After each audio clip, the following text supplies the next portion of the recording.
Hi, everyone. Welcome to Study the Quran with a Traveler. This is an attempt to understand the Quran, which is considered by Muslims to be one of God's holy books. Today, we're going to be looking at the story of Abraham and his son in the Quran. Now, even if you're not a Muslim, you might have heard of this story because it's mentioned in other scriptures as well. What happens is Abraham, our prophet Ibrahim, has a dream in which he is to sacrifice his son. He informs his son, who submits obediently to the contents of the dream, and then the father and son set out to fulfill the dream.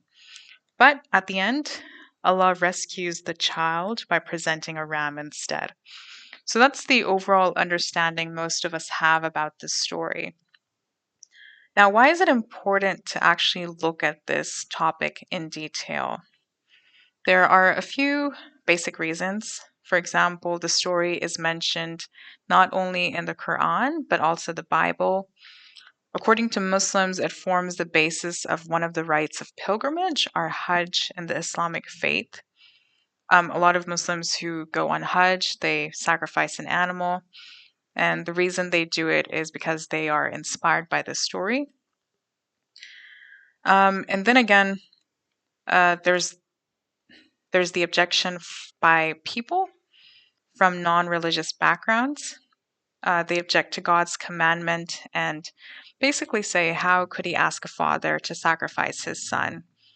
Now, you could disagree with me here, but I do feel like they have a valid point.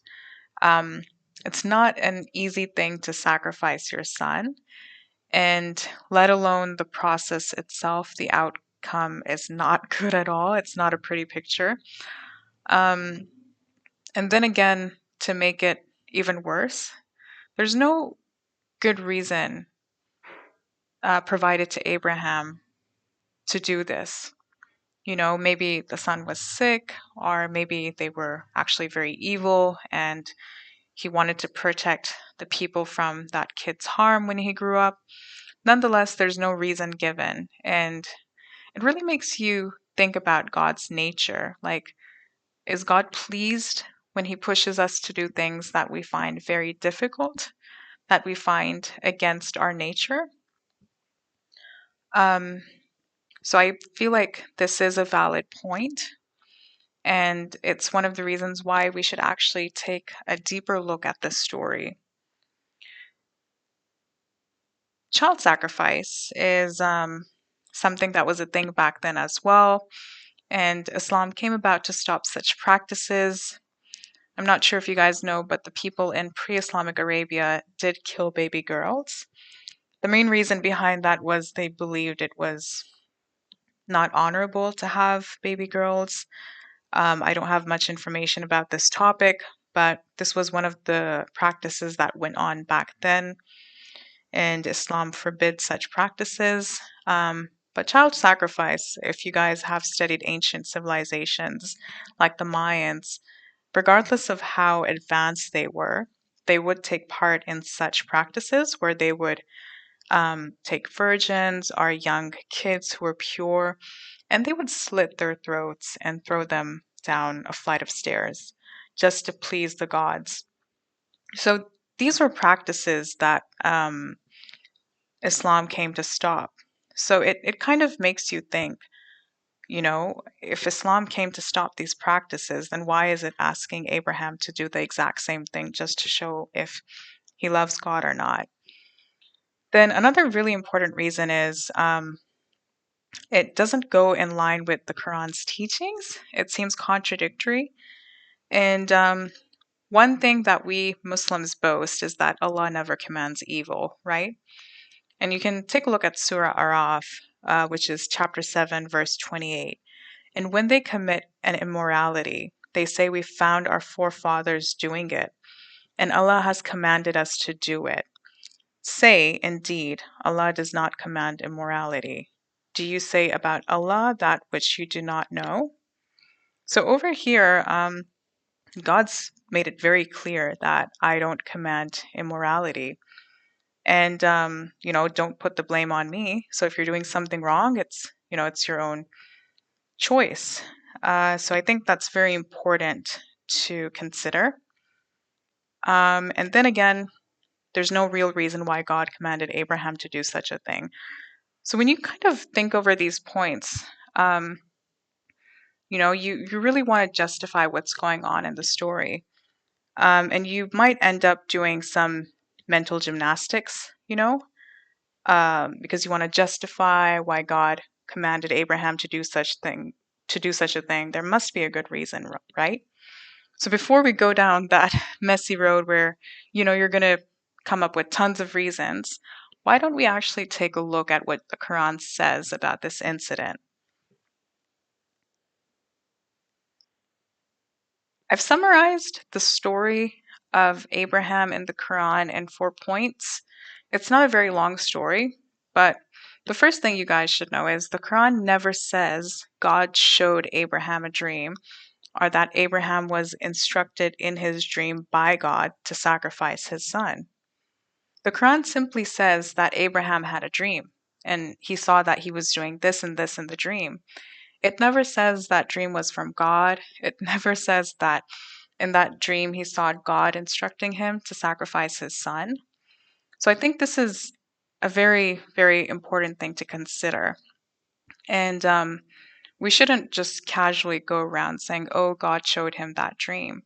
I understand this concept comes from different sources, including the Bible or the sayings of the prophet, but it's very important to know, at least, that the Quran never says this. And the Quran actually states that God ransomed the child with a great sacrifice. Now, this is a very important word, ransomed. If you take a look at the meaning, I hope you can still see my screen. Ransom is basically a sum of money demanded or paid for the release of a captive. And this sum of money is really big. So these are the words that God uses in the Quran. And surprisingly enough, you're going to see everywhere that miraculous goat or ram that's sent down from heaven to save the child. But funny enough, there's no mention of a ram in this story. It only talks about a great sacrifice. Now, you may wonder where this comes from. It comes from other sources like Hadith, it comes from the Bible. And I'm not saying those sources are wrong, but like I said, if you're representing Islam, if you're talking about the Quran, if you're talking about the Prophet's sayings, you need to know what goes where. And at the end of the story, the Quran does appreciate Abraham for his effort, but why? Now, that kind of hits you a bit hard, Um, we might be happy that God never showed Abraham that dream. It could have been from the devil. But why is God appreciating Abraham for his effort, Um, especially when he didn't command him to do such a thing. So let's look at this in more detail. We're going to take a look at the verses in the Quran that talk about this story. And these verses are from chapter 37, from 100 to 113, the verses. So it goes on where the first verse says, "My Lord, grant me a child from among the righteous." So we gave him good tidings of a forbearing boy. And when he reached with him the age of exertion, he said, "O my son, I have indeed seen a dream that I must sacrifice you. So see what you think." Now, not only does he say, "I've seen a dream," but he's asking his son's opinion because probably he's confused, when you're not sure about something, when you're a bit confused, that's when you ask somebody's opinion, right? We could take it like that. And what does the kid say? He says, "Oh, my father, do as you're commanded. You will find me, if Allah wills, of the steadfast." And when they both had submitted, he put him down upon his forehead. We called to him, "O Abraham, you have fulfilled the vision. Indeed, we thus reward the doers of good." And this was the clear trial, and we ransomed him with a great sacrifice. And we left for him, among later generations, peace upon Abraham.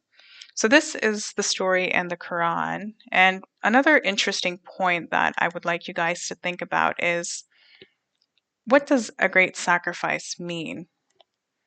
I'm not sure if you can see my screen, but there's this really interesting website where it has translations of the Quran from all over the world.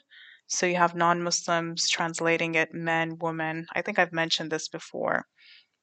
I think it's a bit difficult to show the entire translation, but there's this guy, Shabir Ahmed. He has this opinion that, um, first of all, the ram isn't mentioned in the Quran, it's from the Bible. And another thing that he says that the slaughtering of a sheep or a goat by no means can be considered a momentous sacrifice. So this is something interesting to consider. But yeah, this is what the Quran says about the story. We could take a quick look at what the Bible says. The story is in Genesis chapter 22, verse 1 to 19. I'm not sure if they call those verses, but over here, it clearly says that God did test Abraham and he told Abraham to go slaughter his son. If you read through the story, it seems like the son and the other people aren't very much aware of what's going to happen. And um, when he's about to slaughter his son, God says, "We've sent a ram, in place of your son." So it would be interesting to read through this story in your free time. Then again, I'm not saying this is inaccurate. It's just an analysis of what's in the Quran, what's in the Bible, and how we could possibly interpret it. Now, for the conclusion, there are a few things we could maybe take away from this. First of all, we need to be aware that the Quran does not state that God commanded him to carry out such an act, but he saw a dream. It could have been from the devil. Um, Another important thing to note is we're not really sure what ransom means. More research could be done about this. And, why did Allah reward Abraham? I'm not sure about this, but I've heard a few people kind of try to justify this. Um, it could have been possible that the dream was from the devil, and God did see Abraham try to fulfill what he thought was a commandment from God. And even though God did stop him and save his child, he did reward him and say that, I could see that you were trying to do something you thought was good, and hence we rewarded him. So, it just depends on how you look at it, how you could interpret it. God knows best. He knows the intentions as to, why he commanded something or why he did not command something. But the main purpose of this video was to make you aware of the exact story that's been mentioned in the Quran, and how it's a good idea to actually read through things instead of, just saying, oh, yeah, this is actually mentioned in the Quran because have you heard of it? But I hope this was useful. And uh, wherever you are, I hope you have a good evening and take care of yourself.